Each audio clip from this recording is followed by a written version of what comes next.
Yo, c'est Nangini. Aujourd'hui, on se retrouve pour un nouvel épisode de ma série What's Up qui vise à présenter les différentes catégories de la culture hip-hop. Aujourd'hui, on se retrouve pour une catégorie de la culture hip-hop qui est très importante pour moi et que je trouve qui mérite plus de reconnaissance, mais qui est quand même assez connue. Mais on ne connaît pas forcément son histoire et ni ce que c'est vraiment dans le fond. Donc c'est parti pour un nouvel épisode de What's Up sur le beatbox.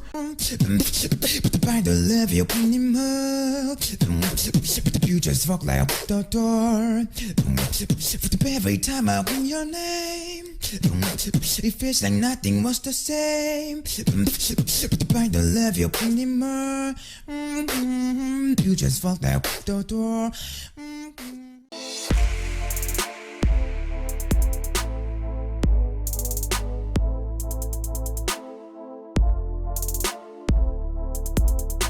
Alors pour commencer, on va faire une courte définition de ce que c'est le beatbox ou aussi appelé human beatbox.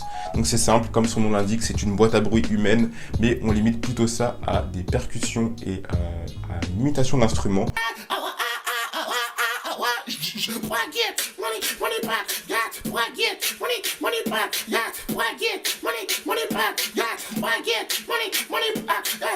Donc c'est vraiment de la musique et c'est vraiment le fait de faire de la musique avec son corps et avec sa bouche en particulier. Et c'est ça dérivé de la culture hip-hop, donc c'est beaucoup des sons très proches de la culture hip-hop, mais maintenant le beatbox prend des formes très larges.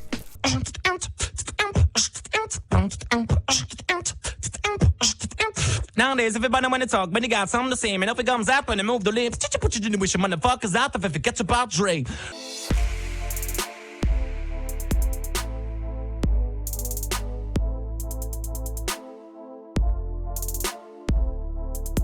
Bien que le beatbox, comme on le connaît, soit né avec la culture hip-hop, eh bien les humains n'ont pas attendu les années 80 avant de faire de la musique avec leur bouche. On peut retrouver plus de 700 ans en arrière des traces de beatbox dans la tradition des konokol ou tradition des bols en Inde qui visait du coup à imiter des percussions et instruments. On peut aussi retrouver ça chez les Chinois dans la tradition Kuji. Et pareil, ils imitaient des instruments et des percussions mais aussi des animaux.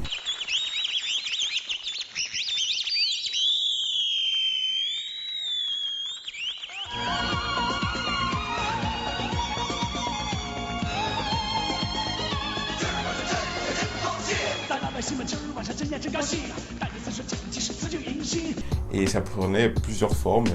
Et donc, évidemment, ce n'est pas la culture hip-hop qui a inventé le beatbox. On peut aussi retrouver ça dans plusieurs cultures et traditions africaines, puisque les gens faisaient de la musique avec leur bouche ou avec leur souffle. Et on peut aussi parler justement en Afrique encore des certaines langues africaines. Vous connaissez sûrement ces langues où les gens tapent leur langue sur leur palais.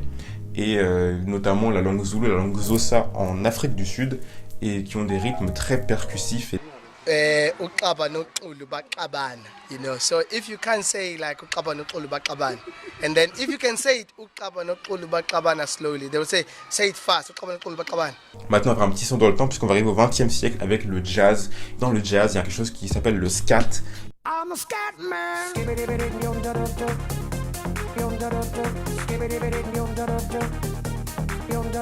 Et qui était une sorte de vocalise avec la bouche et qui est par exemple pratiquée par Ella Fitzgerald ou Louis Armstrong.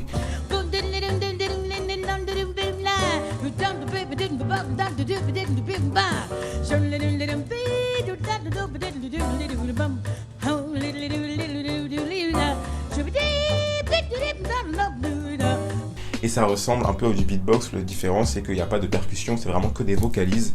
Mais comme on le sait, le beatbox et la culture hip-hop, notamment le rap, mais toute la culture hip-hop en général, s'inspire de certains genres musicaux, notamment le jazz.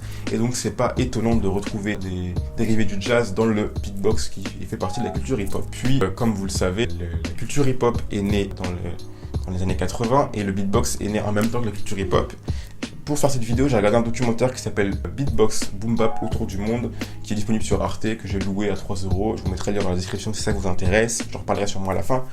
Et donc, dans ce documentaire, il y a Rahzel, un beatboxer très connu, qui est un des pionniers du beatbox, qui explique qu'en fait, le beatbox est né par faute de moyens. Vous le savez, le culture hip-hop est né dans le Bronx, un ghetto new-yorkais, et donc les gens avaient très peu de moyens, que ce soit financiers comme matériels. I mean, it's always been around. It's always been a part of black culture, black language.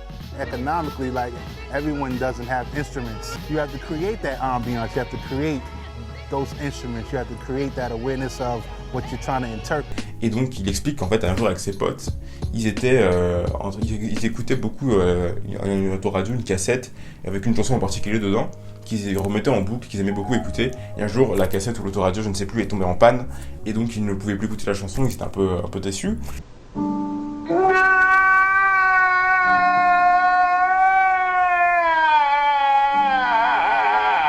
Et il y a Rahzel qui dit, bah les gars, moi j'ai mémorisé la chanson, je peux vous la refaire. Et les mecs disent, mais qu'est-ce que tu racontes, comment ça tu vas la refaire? Et le gars se met à beatboxer en fait. Et ça prouve bien que du coup le beatbox c'est vraiment un truc qui existe depuis toujours parce que c'est un peu naturel quelque part de refaire des sons avec sa bouche. Et donc c'est comme ça que le beatbox est né un peu et Rahzel a popularisé le truc. Et il y a plusieurs beatboxers très connus qui ont posé les bases, notamment Rahzel et Kenny Mohamed qui sont les deux papas du beatbox.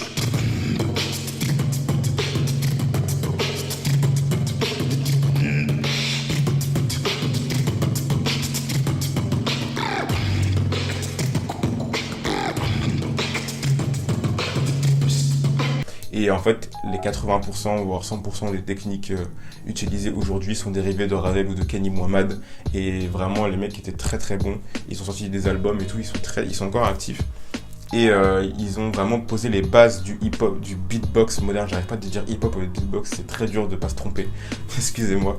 Mais bref, c'est vraiment les pionniers du hip-hop. On a aussi Dougie Fresh, qui est un des premiers beatboxers. On a aussi Killa Kela en Angleterre et plein d'autres. Et au fur et à mesure, le beatbox va commencer à émerger. C'est surtout dans les années 90 que le beatbox va vraiment commencer à être un petit peu perçu, puisque avec ces beatboxers dont j'ai parlé avant, mais en France, il faut arriver aussi dans les années 90 grâce à IAM, puisque IAM vont inviter Rahzel sur leur album, sur le morceau Dangereux, qui figure sur leur mythique album L'école du micro d'argent, et Rahzel va poser quelques scratchs sur le refrain.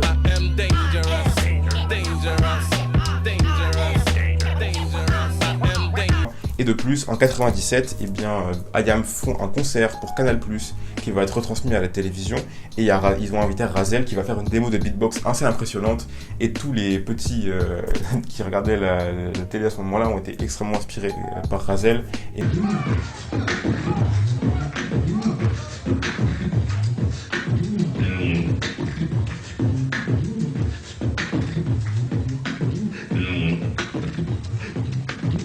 Notamment, on peut par exemple, Fayabraz en parle en disant que Rahzel l'a beaucoup inspiré et que c'est un peu ça qui lui a donné envie de faire du beatbox. Et Fayabraz est un des pionniers et un des papas pour le coup du beatbox français. Donc voilà, c'est comme ça que le beatbox a commencé à émerger un peu en France. Et on a aussi le Soupa Saiyan Crew, toujours dans les années 90, qui est un groupe de rap que vous connaissez peut-être, qui avait notamment pour cette chanson.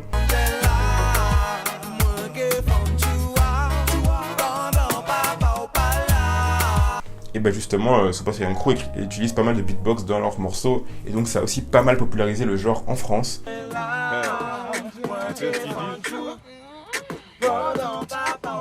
Bref, le beatbox va continuer à faire son petit bout de chemin au fur et à mesure des années, et on va arriver à notre période, et donc je vais vous parler de la place du beatbox aujourd'hui.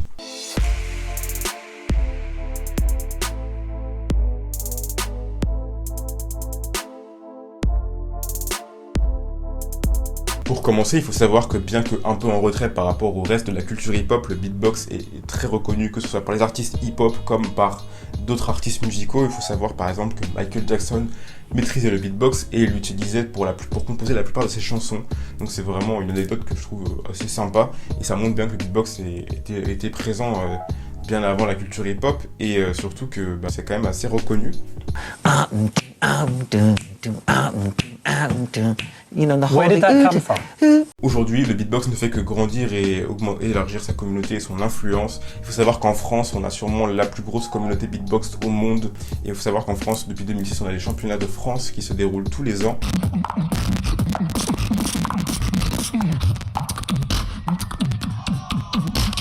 Switch.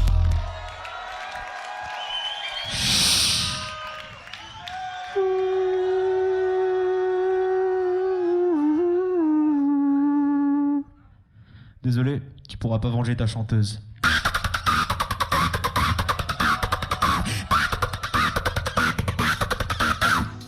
Et dans le monde aussi, le beatbox progresse. Et justement, depuis 2009, il y a des championnats du monde qui se déroulent à Berlin tous les 4 ans. Et la France est très bien représentée puisqu'on a plein de champions du monde à travers les années. On a par exemple, je crois qu'en 2012, il y a eu Under Control, la team de Faya Braz qui a gagné en équipe.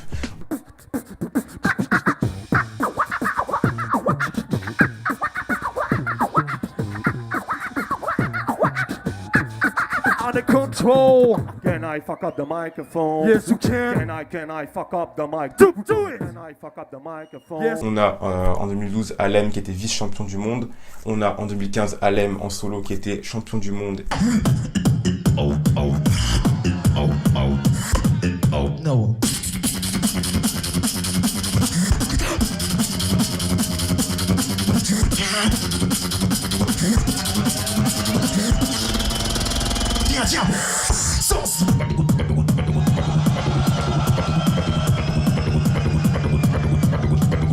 Et avec ça, il y a son duo avec BMG qui ont été champions du monde en duo. On a aussi après en 2018 Alexinho qui a été champion du monde en solo et Berry Wham en équipe.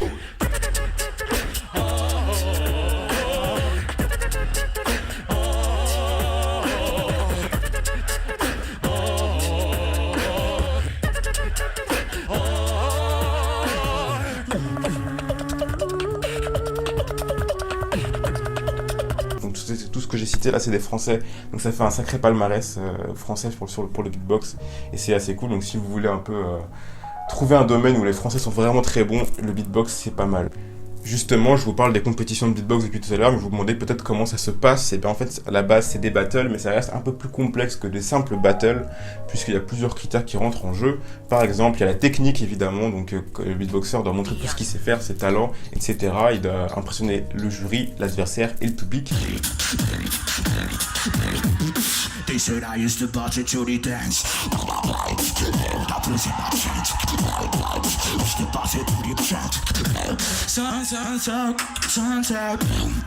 Il doit aussi avoir une certaine musicalité, puisque c'est pas juste des bruits enchaînés en mode random. Il y a quand même, ça reste de la musique, et donc il faut quand même que ce soit agréable à entendre et sympa. Voilà. Et il y a aussi la présence scénique, puisque c'est un vrai show en fait. C'est vraiment un peu comme un concert, et ils jugent sur tous ces critères-là pour faire gagner ou pas un candidat à une battle. Il y a quelque chose dont je voulais vous parler que vous connaissez peut-être pas par rapport au beatbox. Tout ce que je viens de dire avant, c'était peut-être un peu connu, mais il y a une machine qui est vachement intéressante, ou un instrument, je sais pas si on peut appeler ça un instrument ou pas. Moi je dirais que oui, mais c'est pas moi, enfin bref, voilà. C'est la Loop Station en fait, c'est un instrument du coup que les beatboxers utilisent pas mal. C'est en fait tu peux enregistrer tes sons et tes bruits, et les mettre en boucle, etc., les superposer. Donc c'est vraiment un peu comme un séquenceur quoi sur ordi, sauf que c'est en mode beatbox pour enregistrer les sons que tu as fait avec ta bouche.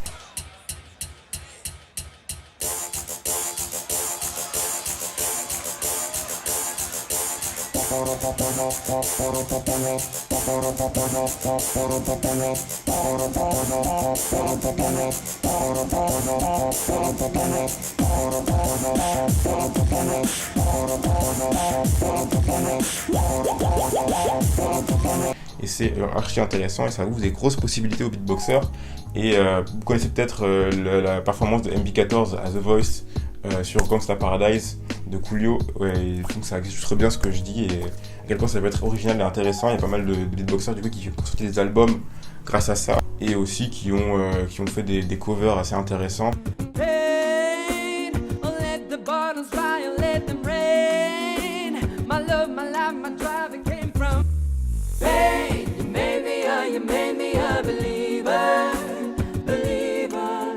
Et ça ouvre du coup vraiment des grosses possibilités aux beatboxers, et ça fait que l'humain devient vraiment un instrument, voire même un orchestre à part entière. Par rapport à la Loop Station en 2018, on a encore une fois un champion du monde de Loop Station qui est Saro, qui est encore une fois français. Donc vraiment les Français sont extrêmement bons dans le beatbox, et quasiment tous les championnats du monde on retrouve au moins un Français dans une catégorie, donc c'est vraiment cool.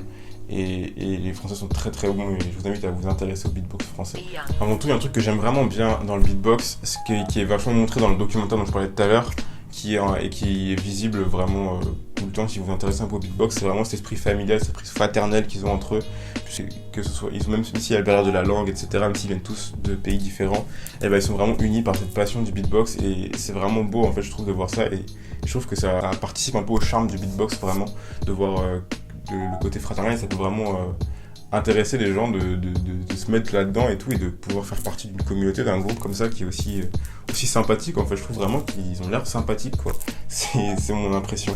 Je trouve que du coup, ce côté vraiment fraternel et familial, ça participe vraiment ça que je cherche dans le hip-hop et que j'aime. Et je trouve que c'est ça qui fait partie de la culture hip-hop à la base. Et donc le beatbox arrive bien à retranscrire cet esprit hip-hop pour moi. On parle souvent du beatbox comme la 5e discipline du hip-hop, mais malgré tout, elle est assez en retrait, et la communauté beatbox est assez fermée sur elle-même. C'est pas une critique ou quoi, c'est vraiment un constat, et certains beatboxers en parlent eux-mêmes spontanément, donc c'est pas une critique ou quoi. Mais du coup, c'est un peu dommage, et en fait, à la base, le beatbox était assez inhérent au hip-hop, et d'ailleurs au rap, puisque pas mal de gens faisaient du beatbox, et des gars faisaient des freestyles dessus, etc. Mais c'est en train de revenir petit à petit, puisqu'on a on a certains morceaux qui sont entièrement... l'instru est entièrement au beatbox, comme ce morceau.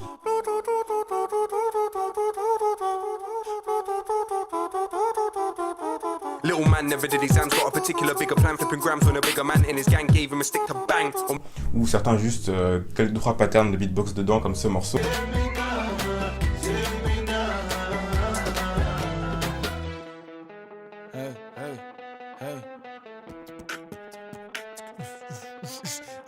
Et on a aussi des beatboxers, comme je disais, qui sortent des albums ou des EP, etc., des chansons, et qui soit reprennent des chansons de rap, soit même font leur propre création originale, qui sont très inspirées du rap, et qui ont des sonorités très hip-hop. Donc le beatbox est toujours inhérent à la culture hip-hop et reprend petit à petit sa place au sein de la culture hip-hop, et c'est cool. Et justement, je trouve que le beatbox est vraiment imprégné de cet esprit hip-hop, comme je le disais plus haut, et c'est quelque chose qui peut se perdre un peu dans les autres disciplines du hip-hop, comme par exemple dans le rap, puisque dans le rap, cette fraternité est de moins en moins présente, même si elle existe toujours, parce que déjà il y a les clashs, donc c'est sûr que ça aide pas, et aussi le rap est tellement vaste que du coup, forcément, tu peux pas être pote avec tout le monde. J'ai trouvé une métaphore qui est pas mal, je trouve, c'est que par exemple, le beatbox serait une classe, puisque le beatbox est assez petit, et le rap serait un lycée. Et donc forcément, dans une classe, les gens peuvent être assez unis, mais dans un lycée, les gens ne sont pas tous potes, évidemment. Donc c'est logique aussi que le rap soit assez désuni. Mais malgré tout, il y a toujours ces crews qui sont tous potes ensemble, voilà, et il y a quand même cet esprit de fraternité qui reste dans le rap. Mais je trouve que le beatbox, c'est un peu la personnification de l'esprit hip-hop en fait actuellement. Et je trouve ça vraiment cool et vraiment intéressant. Pour finir sur la place du beatbox dans la culture hip-hop et dans la musique, je dirais que justement certains beatboxers commencent à arriver à en vivre de leur art. Certes, c'est la minorité, c'est pas une majorité, mais ça existe quand même. Et je trouve ça montre bien que le beatbox grandit de plus en plus et prend de plus en plus de place. Et même si la plupart des beatboxers font du beatbox et un travail à côté, si certains arrivent à en vivre, ça montre l'attrait du beatbox auprès du public, et ça montre que ça grossit de plus en plus. Pour finir cette vidéo, je dirais que le beatbox est extrêmement intéressant, extrêmement large et impressionnant. C'est très vaste comme domaine, et on peut voir que ça peut être très technique, comme très musical, comme très beau. Et il peut y avoir plusieurs styles, du boom bap, de l'EDM, de la techno.